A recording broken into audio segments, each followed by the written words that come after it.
Et donc pour ce match entre Bodo Glimt à Bodo Glimt, d'ailleurs c'est une équipe qui vient d'où Bodo Glimt, je ne me rappelais même plus. Au fin fond de la Norvège. Ah oui, À merci, Norvège. d'accord. Où il Donc au fait fin nuit à fond. partir de 15h, je crois, un truc comme La ça. Norvège est très au nord et c'est très au nord de la Norvège. Donc c'est très au nord de tout, quoi. D'accord, Le vrai ok. nord, du coup. Il y a des Pas juste le nord orignals. d'Avignon, là. Là, c'est le vrai, vrai, vrai nord. Ah ouais, c'est le nord, ouais. C'est le nord où il fait froid et noir. Ah Après, oui. après, tu marches un peu, c'est la fin du monde. Il y a plus rien. Bah, en tout cas, ce match que je n'ai pas vu, Manu, hein, désolé, mais en tout cas, j'ai vu un résumé où, quand on voit les stats, on se dit, mais comment l'ASM a pu gagner ce match? Parce que, quand même, il y a eu beaucoup de belles actions côté Glimt. Bodo Glimt, j'ai regardé le résumé quand même, il y a eu des belles frappes en fait. Et puis, bah, Keun, il a fait son match, j'ai trouvé. Enfin voilà, on a l'habitude quand même de dire que c'est tendre Keun, mais là, je trouve qu'il fait de beaux matchs en ce moment. Donc c'est à souligner. Et très belle action de Balogun avec son missile en pleine lucarne. Euh, c'est à peu près tout ce que j'ai à dire sur ce match. Après, il y a eu ce carton rouge aussi côté Bodo Glimt, forcément. Ben, déjà que j'ai trouvé que parfois il manquait de réalisme, ben là c'était encore pire. Voilà, c'est à peu près tout ce que j'ai à dire sur ce match, mais je vais laisser Manu en parler d'abord, puisque c'est ton équipe préférée, Manu. Bah, c'est la définition du match traquenard. Le match traquenard, c'est ça. Il pleuvait, mais c'est pas la petite pluie, c'est de la neige en pluie, quoi. C'est terrible. Et puis constamment, quoi. Il a plu 95 minutes, un torrent pendant 95 minutes, un synthétique. Mais en même temps, j'ai envie de dire heureusement que c'était un synthétique, sinon la pelouse, elle aurait été injouable. Ouais, mais le stade, c'est un stade où on a pu jouer, je pense. Où c'est vraiment les stades. Tu te demandes comment ce stade-là il peut être homologué, alors qu'à Brest, c'est pas homologué, mais enfin bref. Tout est le match traquenard dans le déplacement. Enfin, tout est traquenard et au final, Monaco a fait le travail. Il y a une belle première mi-temps. Au première période, Monaco est assez bon. Puis tu as des individualités quand même qui sont un petit peu supérieures. Quand tu vois le but, tu vois le travail d'Akliouche sur le but et tu l'as dit, la frappe de Balogun, c'est deux individualités qui te font la différence parce que dans le jeu, ça a été quand même compliqué. Après, en tout cas, en deuxième période, ça a été très, très compliqué. Bodo Glimt, c'est une belle équipe hein, qui arrive à bien conserver le ballon, qui arrive à créer pas mal de situations. Ils ont un neuf qui est intéressant, mais qui avait marqué beaucoup de buts, mais qui est un peu en panne face au but, et ça s'est senti. Parce que si lui ne marque pas au gueux, si lui ne marque pas derrière, il n'y a pas énormément d'individualité. C'est ça qui a fait la différence pour Monaco. Et puis ce carton rouge qui fait du bien parce que dans le dernier quart d'heure, ça devenait irrespirable. Vraiment, c'était une attaque-défense. Et c'est ça que je reproche un petit peu à Monaco, c'est d'avoir vraiment, c'est très restrictif. Quoi. À un moment, tu dois être capable de gagner ce match et de bien le gagner à deux, de marquer ton deuxième but, ton troisième but. Et ça a été impossible parce que l'unique volonté à 1-0 en deuxième période, ça a été de défendre et de garder ce but. Bon, c'est passé, mais c'est très restrictif. Mais en tout cas, j'ai trouvé les joueurs pros, ils avaient très envie, ils ont beaucoup couru. C'était pas facile, vraiment. C'était vraiment un match, vraiment des conditions atroces. Et ils ont fait le travail, ils ont été pros. Mais dans le jeu, c'est pas encore suffisant. Bah, On verra parce qu'il y a énormément de blessés, donc on ouais. verra quand. Mais là, de ce que je ressens dans tes paroles, c'est bah, un peu de pointer du doigt une attitude frileuse de la part de Pocognoli, quelque Oui, mais part. ça, oui, ça, je le pense vraiment. Face au PFC, si quelqu'un a vu de l'audace, il faut qu'il aille chez l'opticien. Là, c'était un petit peu mieux. C'était un petit peu mieux parce que tu avais Golovin un peu plus bas. Tu avais Golovin plus bas et donc tu avais Minamino, Akliouche et Balogun. Alors Fatih, il veut plus jouer, il s'est déjà fâché avec Pocognoni. Je dis ça, j'en sais rien, mais il était malade. Déduisant ce que vous voulez. Mais au moins, tu avais quatre joueurs qui étaient capables d'utiliser le ballon. Après, il a fait rentrer un autre milieu défensif, Cabral, à la place de Minamino. Bon, il a voulu tenir sur 1-0, mais au moins la première période, elle est un tout petit peu plus intéressante.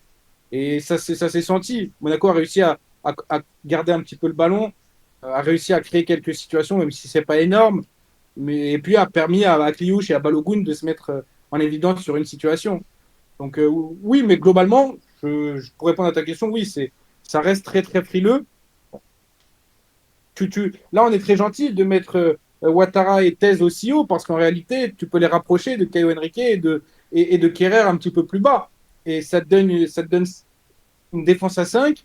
Ça te donne, mis à part ce match-là, comme face au PFC, où il met à la fois Koulibaly et un autre milieu défensif à côté, ça te laisse pas beaucoup d'espace pour mettre des joueurs créatifs et qui utilisent le ballon. Hein. Donc, mais bon, là, ça a suffi. J'ai bien aimé le fait qu'il mette Golovin plus bas. Hmm. Voilà. Comme quoi, il est capable aussi d'essayer de changer un petit peu son approche, qui de base est très très restrictive. Oui. Même lecture de ton côté, Joris, trop restrictif.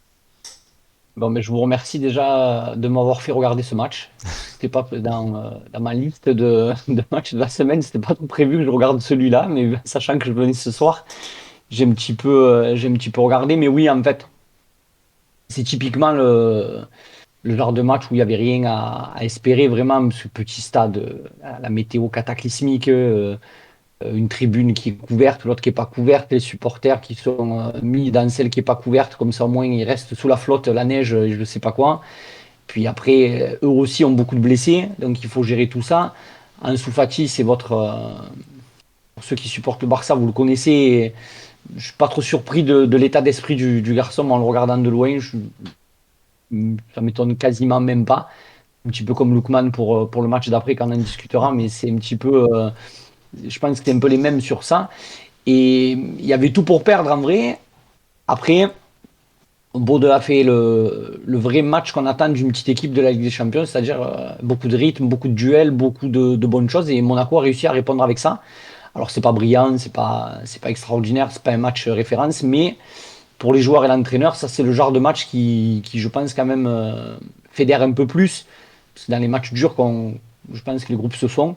Donc là, pour Monaco, ils ont réussi à gagner un match qui était pas évident non plus, parce qu'au tirage, tout le monde disait que c'était facile de prendre ce genre d'équipe, mais je pense pas. Balogun a mis un vrai but d'avant-centre qui n'était pas forcément en confiance, mais bon, voilà, il a eu le ballon là, il a tapé dans cette zone, ça a fait but, ils ont réussi à garder le score et à gagner, mais ça aurait pu très très bien mal tourner. Après, il y a ce rouge qui arrange la sauce aussi. Voilà. Là, par contre, le rouge de Bordeaux, c'est justement l'excès de tout ça qui fait qu'ils en arrivent à ça. Donc, c'était pas un grand match de la part de Monaco, mais ils ont été solides, ils ont pris des points qui vont leur faire du bien, qui leur permet d'espérer un peu plus pour plus tard. Donc, mission accomplie. Bah, Alexis, fais-nous part aussi de ce que tu as vu dans ce match. Moi, je rejoins Joris sur le fait que c'était sans doute pas la meilleure performance de Monaco, c'est sûr, mais c'est une performance qui te donne 3 points dans un contexte très difficile quand même, puisqu'on vous l'avait rappelé, je ne vais pas le rappeler, en Norvège. Enfin, c'est en plus une équipe, je crois que j'avais vu une stat, il n'y a que 4 équipes en Europe sur les 20 derniers matchs qui sont venues gagner à Bodo Glimt, il me semble. Un truc comme ça, donc c'est vraiment une équipe compliquée, c'est des matchs qui sont vraiment, vraiment durs à aborder, à analyser et aussi à gagner. Monaco l'a fait, pas de la meilleure des manières, certes, mais c'est 5 points actuellement sur la phase de ligue. Donc je pense que ça te redonne un élan et un espoir pour la qualification en barrage, ce qui n'était pas donné. Après, pour revenir sur Balogun, c'est bien qu'il marque, parce que comme Joris l'a dit aussi, c'était pas dans sa meilleure forme actuellement. J'aurais préféré qu'il le fasse face à Tottenham quand il en avait 2 fois l'occasion en première période. Mais là, il se rattrape face à Bodo et il offre finalement les 3 points à Monaco qui après a sécurisé le match comme il a fait et a réussi à ne pas tomber sur les assauts norvégiens, même si après il y a eu ce carton rouge. Donc c'est encourageant, je pense, pour la confiance. Après, moi, je sais pas ce qui s'est passé avec Ansu Fati. Je sais pas s'il est vraiment malade. Moi, j'ai pas trop suivi, donc je sais pas ce que vous en pensez vous. Mais pour le collectif, je pense que c'est important de gagner ce match, quoi. Mais Alors, la il y a toujours un peu question, des joueurs, quand la météo est pas bonne et tout, ils sont malades un peu. Ça, on l'a tous connu, c'est en club et tout. Je pense que chez les pros, c'est pareil. Mais il y a une gestion quand même avec Biret et tout, qui est va être un peu compliqué, je pense, pour Monaco de faire le tri de tout ça. Mais, euh, mais après, c'est dur de lire les matchs quand même, parce qu'on voit le match contre Tottenham où ils auraient mérité de gagner vraiment. Personne n'aurait rien eu à dire, il faut un match nul. Et là, à Bordeaux, peut-être, ils n'auraient pas dû gagner, ils arrivent quand même à gagner ce match, donc bon, ça s'équilibre plus ou moins. Ouais, c'est Mais c'est utile. dur de lire les matchs à la fin, c'est compliqué de faire des lectures vraiment sur l'état de l'équipe et sur l'état du collectif. Puis après, bon, l'entraîneur vient d'arriver, pas de prépa, c'est pas lui qui a choisi les joueurs, il a quitté son club. Bon, il va faire un peu comme il peut jusqu'à la trêve, je pense, la vraie trêve, même si elle ne sera pas très très longue. Mais je pense qu'on verra un peu plus Monaco comme il veut faire jouer l'équipe de Monaco à ce moment-là, je pense. Tu voulais rajouter quelque chose, Alexis? Après, moi, sur Monaco, après, c'est vraiment personnel, mais je pense que j'attends plus de Monaco en Ligue 1, là où il y a vraiment une grosse carte à jouer avec la concurrence qui faillit très souvent. Paris qui va pas, je pense, comme on l'avait dit la dernière fois, jouer le titre toute la saison, ou du moins n'aura pas pas les cartes, parce que tu auras toujours les cartes en Ligue 1 quand tu es le PSG, mais je pense qu'il n'y aura pas la motivation à vraiment détruire tout le monde comme il y a pu avoir avant. Donc moi, c'est en Ligue 1 que j'attends vraiment une confirmation de Pocognoli et de Monaco, et surtout après le retour euh, des nombreux blessés, des nombreux joueurs indisponibles qui viendront, j'espère, très rapidement aider Monaco à cette tâche-là sur le plan national. Après, moi, je pense que la Champions League, ça vient en secondaire. Oui, bah, je pense aussi que vu ce qui se passe en championnat, et on va pas revenir sur les débuts hein, aussi de Monaco en Ligue des Champions, mais c'est clair que ils ont grillé des cartouches. Ça, on l'avait déjà dit en émission. Mais moi, ce que j'aimerais aussi, c'est bah, un peu revenir sur ce qu'on disait sur Biret, Manu. Il est arrivé, mercato hivernal, il a tout claqué. Et, enfin voilà, c'était vraiment, on s'est dit, putain, bonne pioche. Et là, bah, il a du mal à confirmer. Après, voilà, il y a eu un départ du coach, enfin, ça a rebattu les cartes. Mais comment est-ce que toi, tu lis actuellement, ben, finalement, l'apport de Biarritz à l'AS Monaco? C'est un joueur où sa zone d'activité, elle est hyper limitée sur le terrain. Biret, sa zone d'activité, c'est la surface de réparation adverse. Et il est dépendant, les purs numéro 9 comme ça, ils sont dépendants de ce qui se passe derrière eux. Biret, il a été très bon dans une période où Monaco a marqué beaucoup de buts. Monaco, c'est une équipe qui, sur 2025, alors ça s'est mal passé sur la fin d'année, mais sur 2025, c'est une des seules équipes en Europe qui n'a pas perdu à domicile. C'est une des équipes qui marque le plus à domicile en Europe.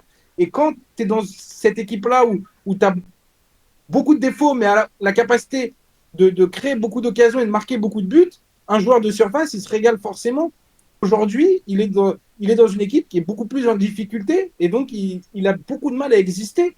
C'est pas Biret le problème. Le problème, c'est l'AS Monaco qui est moins bon.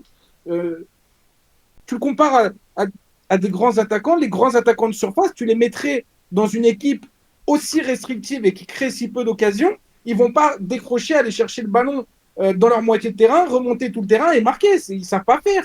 Tu demandes ça, ils poussent le ballon, ils le sortent en touche. Ouais. C'est pas le rôle. Ou alors, tu as Messi, mais ça, c'est différent. C'est un Et, seul joueur. C'est un seul joueur dans l'histoire. et Mais encore plus ancien, t'as des Thierry Henry, quoi. oui, mais Thierry qui était capable de jouer sur un côté aussi. C'était pas un pur numéro 9, même si c'était un très bon numéro 9. Mais Biret, tu ne peux pas le mettre ailleurs que numéro 9. C'est pas possible. Tu peux pas le mettre ailier, tu peux pas le mettre en numéro 10. Tu peux pas. Il est en dehors de la surface de réparation, c'est trop compliqué. Dans le profil, ça se rapprocherait d'un Haaland. Haaland, il se régale parce qu'il est abreuvé de ballons, de bons ballons, et qu'il en a toutes les 3 minutes. Euh, Quand on n'a pas dans la surface, c'est très compliqué d'exister. Donc Biret, il est dépendant de ça et il est aussi c'est le syndrome d'un neuf qui marque pas et donc lui il pense que par le but et donc quand il marque pas, il est pas bien. Donc en ce moment, oui, Balogun est clairement au-dessus pour moi et c'est logique qu'il enchaîne. Donc, mais je pense que ça va revenir. Si Monaco va mieux, ça je sais pas, je peux pas te le dire, je sais pas comment va évoluer Monaco avec Pocognoli, mais si Monaco va mieux, Biret va revenir. Et pour l'instant, c'est compliqué, ouais. De votre Mais il est côté, ouais. typiquement dans la phase de l'avant-centre qui est pas en plus en réussite. Et ça arrive beaucoup chez beaucoup d'avant-centres. Célèbre phrase de Ronaldo du pot de ketchup, c'est exactement ça. Il a mis beaucoup de buts, là il en met plus. C'était compliqué pour lui, l'entraîneur le soir à la mi-temps, c'était dur. Puis, comme tu l'as très bien dit Manu, s'il n'est pas dans la surface à recevoir des ballons, il ne sert pas à l'équipe, enfin, il n'existe pas. Donc s'il met pas de but et il n'a pas d'occasion, ben, il est comme il est actuellement. Mais pour peu qu'il mette un doublé, un match n'importe lequel, ça ira mieux. Puis l'équipe le trouvera mieux quand l'équipe sera un peu plus en forme et un peu mieux. Et après, ça marchera. Après, par contre, si l'équipe continue à être un peu comme elle est, ou c'est un peu plus dur et que Balogun enchaîne, ben là, ben, pour le coup, on se rappellera qu'il avait fait un énorme début de carrière à Monaco quand il est arrivé. Puis après, ça sera comme ça. Mais le football n'aime pas trop les souvenirs. Il aime l'instantané. Là, pour l'instant, à l'instant T, Biarritz, c'est pas le Biarritz de l'hiver dernier. Donc à lui de traiter à l'endroit. C'est aussi, comme on le dit, une philosophie de jeu. C'est-à-dire qu'avec Pocognoli, forcément, c'est pas la même, quoi. Entre Hutter de la saison dernière et Pocognoli maintenant, voilà, on le voit, hein. Donc, ouais, Tu regardes le match à Angers, tu regardes le match à domicile contre le PFC et tu regardes ce match-là, t'as pas envie d'être attaquant. Hein. ouais. T'as pas envie d'être attaquant dans cette équipe. Balogun, il a beaucoup de courage hein, et il concrétise sur très peu. Mais c'est très compliqué pour l'instant. Et ça va être la frustration à un moment qui peut arriver sur ton système offensif et sur tes joueurs offensifs parce qu'en plus, Monaco en a beaucoup. Donc c'est ça qui est un peu bizarre, c'est que tu as un secteur offensif qui est hyper fourni et ton utilisation du secteur offensif, elle est hyper restrictive. Donc ça, pour l'instant, c'est très compliqué, mais c'est aussi normal quand tu arrives, et c'était aussi un défaut de Monaco, de n'avoir aucune solidité défensive. Ça, c'était une réalité aussi. Et donc, peut-être que là-dessus, il travaille là-dessus, peut-être qu'il est focalisé là-dessus, Pocognoli, Hmm. et qu'à un moment, ces joueurs offensifs vont servir à quelque chose, ce que j'espère, parce que pour l'instant, ils ne servent pas à grand-chose. Même analyse de ton côté, Alexis? Ouais, après, Balogun, moi, je trouve que c'est le joueur un peu idéal pour ce système parce que je l'ai vu contre Tottenham. C'est le joueur qui te prend constamment la profondeur. Et puis, Et quand tu as de belles pattes avec Golovin, la Kliouche, tu peux te régaler. Donc, en vrai, moi, je pense que ce qui lui manque aujourd'hui, vraiment, c'est la confiance, la finition, etc. Le sang-froid de concrétiser des occasions sur les grands rendez-vous, même en Ligue 1, etc. Mais là où Mika Vieira, je pense qu'il a vraiment besoin de quelqu'un à ses côtés, offensivement, qui l'épaule et qui le mette, comme vous l'avez dit, dans les meilleures situations. En fait, lui, il a vraiment le poste de neuf ingrat, où s'il ne se passe pas, comme l'a dit Manu, des choses derrière lui, il fera rien du match parce que malheureusement, c'est pas un joueur qui va te prendre la profondeur, c'est pas un joueur qui va te faire ce dribble qui n'est pas forcément fin techniquement, mais on l'a vu la saison dernière, c'est quelqu'un qui est très clinique devant les cages. Et on l'a vu aussi dans son ancien club. Donc, je pense que c'est en fait le système, et aussi, finalement, au-delà du système, c'est la confiance aussi à Monaco du collectif qui fait qu'aujourd'hui, Biarritz n'y arrive pas. Là où Balogun marque constamment des points parce que bah, c'est pour moi le joueur idéal actuellement sur ce qu'a comme palette euh, Cognoli pour ce système de Monaco. Mais est-ce que, finalement, comme tu le dis, euh, ce que je comprends aussi, c'est qu'il faut un autre attaquant à côté de Biarrette. Donc, est-ce que ça veut dire que dans ce schéma actuellement, celui de Pocognoni, où il veut avoir une assise défensive avec trois derrière et deux latéraux, ça me rappelle un autre coach, mais bon, on va en parler. Est-ce que finalement, ben voilà, il n'est pas du tout adapté à ce que souhaite actuellement Pocognoli. Donc, il faudrait peut-être que soit il arrive, comme vous le dites, à avoir ce déclic sur le but, ou alors ça veut dire aussi que ben, il faut aussi à un moment donné que le schéma soit un petit peu plus en 4-4-2, je dirais, pour qu'il puisse convertir. Je pense pas que ce soit forcément un autre attaquant à côté de lui. Dans son ancien club, il jouait dans un 4-2-3-1, il a joué en pointe. C'est pas uniquement un joueur de 4-4-2 où tu dois avoir deux purs attaquants. Par contre, les milieux offensifs qu'il a derrière lui, ça doit être des vrais soutiens. Si tu mets Biret, deux milieux offensifs très loin, et ton bloc équipe à 80 mètres, il ne sert plus à rien parce que là, tout le monde est coupé de Biret et là, pour le coup, il est vraiment tout seul et il sert vraiment à rien. Donc, je pense qu'il peut jouer dans ce schéma-là et dans cette équipe, mais dans une équipe qui joue beaucoup plus haut, qui joue beaucoup plus avec ballon, qui crée plus d'occasions. Parce qu'encore une fois, quand tu vois 3 des 4 matchs, offensivement, c'est vraiment très pauvre. C'est pas une critique. Il y a un but contre Angers, c'est un miracle. Tu sais pas comment ils arrivent à marquer parce qu'il n'y a pas d'occasion créée. C'est 0 but contre le PFC et un pauvre but contre Toulouse. Et 0 contre Tottenham. Pour l'instant, le secteur offensif, il est enfin trop peu utilisé. Et c'était une Donc, qualité de la SM en plus. Oui, mais c'était. Et là, aujourd'hui, c'est un changement total. Donc, c'est normal que Biret soit en difficulté. Mais Hmm. encore une fois, dans une équipe qui joue plus haut, qui utilise le ballon, il peut évoluer avec Akliouche, Minamino ou Fati derrière lui, Golovin plus bas. C'est possible. mais dans un contexte tactique qui le met beaucoup plus en valeur et pas dans une équipe qui subit autant. Et je pose la question voilà, à tous les trois, hein, celui qui veut répondre répond, mais au final, est-ce que Bocconioli, c'est aussi quelque part lui forcer la main de travailler le secteur défensif parce qu'il a des blessés et que il faut qu'il fasse quelque chose pour finalement avoir quand même de quoi par exemple rien qu'au milieu de terrain en fait. Je sais que on en a déjà parlé Manu, mais il manque euh, il manque des joueurs au milieu et là il y a le retour de Golovin donc c'est une bonne chose, mais rien que défensivement déjà c'était compliqué. Donc Ah non, je suis pas sûr que ça soit forcé. J'ai un ami qui l'a appelé le, le Diego Simeone de Bruxelles. ouais, C'est un peu son approche, elle est plutôt basée vers ça. Et quand tu regardais l'Union Saint-Gilloise, c'était pas une équipe qui fermait le jeu, mais c'était déjà ce schéma-là à 5 derrière. Et c'était une équipe qui préférait se projeter sur des contres et en transition plutôt que de créer le jeu. Et quand tu compares les systèmes de jeu, tu as les entraîneurs qui adorent avoir la possession du ballon, dans ce qu'on connaît, les oui Guardiola mais qui veulent avoir la maîtrise du jeu, quitte Manu, eux, à se faire contrer, et t'as ceux qui aiment contrer, jouer plus bas, et Pocognelli il est plutôt dans ce registre-là. pour moi, c'est quand même. Enfin, encore une fois, hein, vous pouvez répondre tous les trois, mais pour moi, c'est quand même vachement bizarre d'aller chercher un mec qui sort d'une petite équipe qui a une assise défensive où tu te dis, je vais l'intégrer dans l'effectif de l'AS Monaco, sachant que l'ADN de l'AS Monaco, elle est pas là. Elle est offensive. Donc c'est ça que j'ai du mal à comprendre aussi quelque part.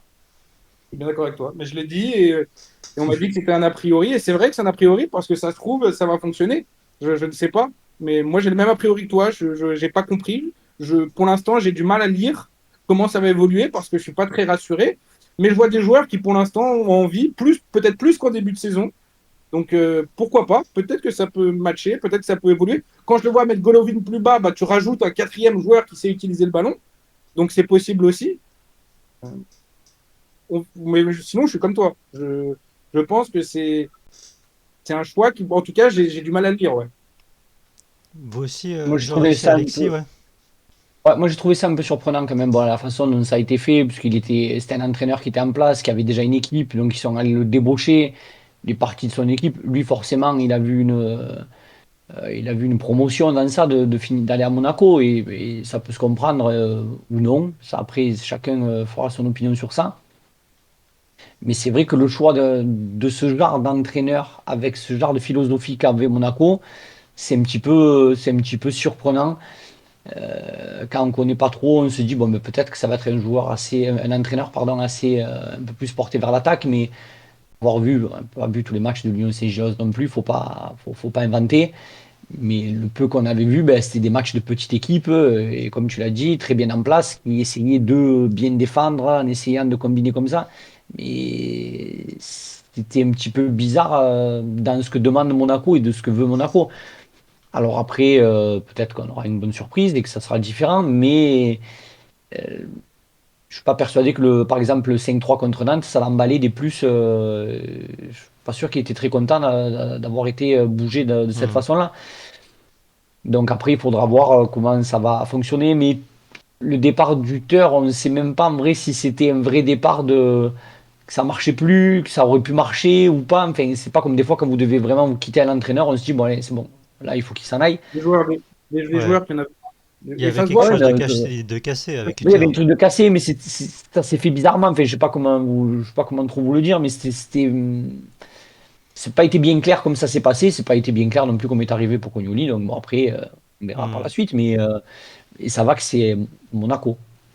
Moi, Si ce que c'était j'ai dans un trouvé. autre club un peu Ouais, plus au sud ou à côté, c'est encore différent. Si ça se passe comme ça, j'ose même pas imaginer la façon dont ça se serait traduit dans les eh dans les oui. divers médias, pardon.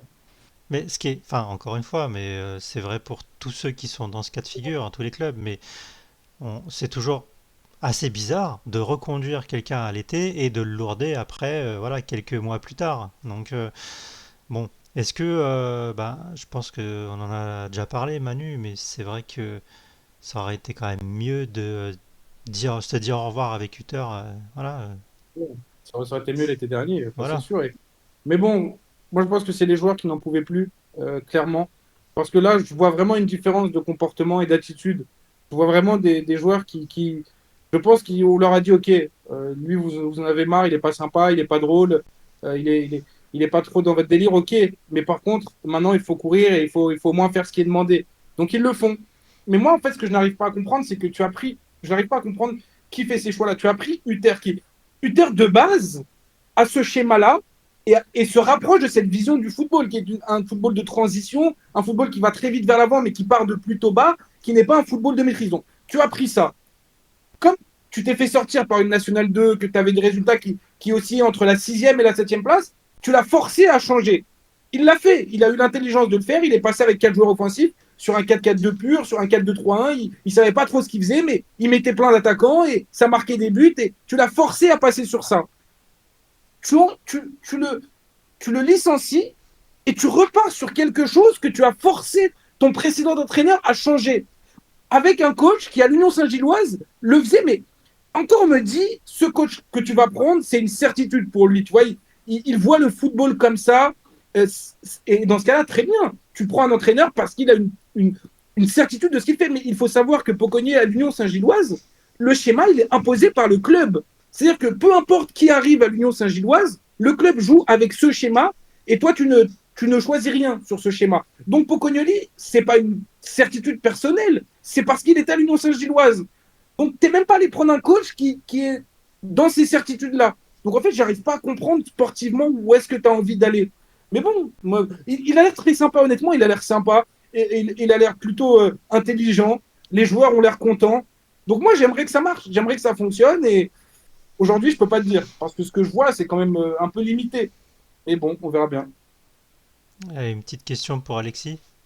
Est-ce que de ton côté, toi, tu comprends que finalement, ben, il y a une prise de pouvoir des joueurs qui ont réussi à virer leur coach? Ouais, après, moi je considère aussi que toutes les conditions étaient réunies pour que Hutter parte parce que il y avait un bashing aussi qui était réalisé auprès des supporters. Il avait été sifflé au Louis II face à City. Donc je pense qu'il avait perdu les supporters et la confiance des dirigeants, je pense, au dernier moment. Et bien avant, du coup, je pense aussi la confiance des joueurs. Après, est-ce que ça aurait été judicieux de le virer enfin, de trouver un terrain d'entente pour qu'il parte du club dès cet été, alors que Monaco était qualifié en Champions League, que je pense que l'objectif principal était réussi. Je sais pas si ça aurait été bien pris, mais bien vu aussi auprès de la communauté. Mais après, oui, moi je pense qu'il a perdu son groupe, mais je pense pas non plus que ce soit les joueurs qui ont pu faire exprès vraiment de se grouper contre lui parce que c'était juste naturel. Je pense que des fois ça arrive dans le monde du football. Après, il y a eu le choix de l'arrivée de Pocognoni qui a été, je pense, aussi fait un peu dans l'urgence avec l'arrivée d'un entraîneur un peu tendance par rapport à ce qu'il a pu faire avec l'Union Saint-Gilloise. Mais oui, pour moi, Hutter, il a perdu son groupe, ça ne fait aucun débat. Et il a perdu bien plus que ça. À ce moment-là aussi, il avait perdu, comme je le répète, les supporters et tout. Donc c'était compliqué pour lui de rester, c'était impossible pour moi. Ok, ben, merci messieurs, je pense qu'on a fait un grand tour d'horizon sur le match de l'AS Monaco et bien plus.